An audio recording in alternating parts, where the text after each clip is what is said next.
And while it will likely be months before we see any federal action concerning the president's plan, it appears the city of Tucson may already be in the process of tightening its grip on gun sales, especially when it comes to background checks.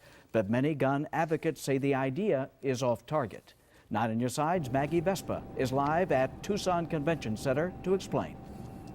That's right, Guy. Ward 6 City Councilman Steve Kozachik publicly tossed around this idea at his community forum last week at Loft Cinema. In essence, this would put the brakes on any gun show at any city-owned property, including here at TCC. That is, until Washington or Phoenix gives the green light to those across the board background checks.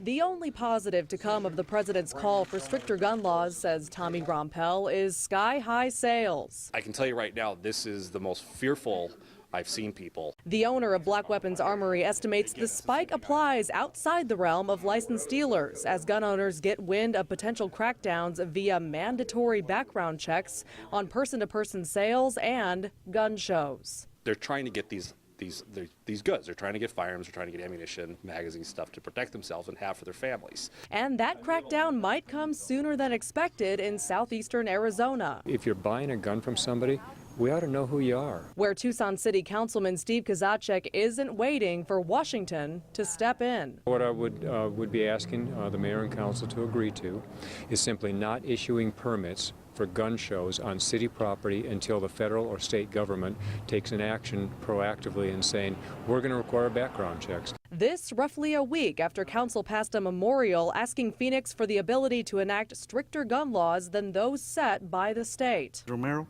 Aye. Mr. Cunningham? Aye. Ms. Zulik? Aye. Currently, Arizona law prohibits any wiggle room, but Councilman Kozachik says the law doesn't apply to the gun show measure and calls it an issue of public health and safety. Still, he says he welcomes the argument. For someone to walk up and hand someone a wad of cash and walk away with a gun without knowing anything about them, we think that's a good thing. You tell that to the people in Columbine, in Aurora, in Connecticut, you tell it to the people in Tucson, and we reject it.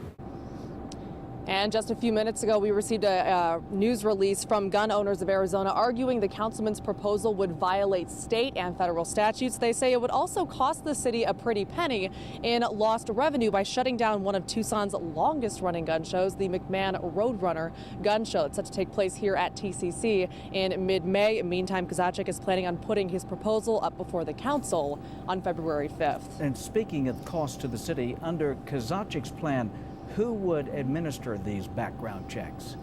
Sure, Guy Kozachik was very clear. He says the host of the gun show would administer these checks. In this case, it would be TCC, and he said he definitely does not want to put that burden on Tucson police.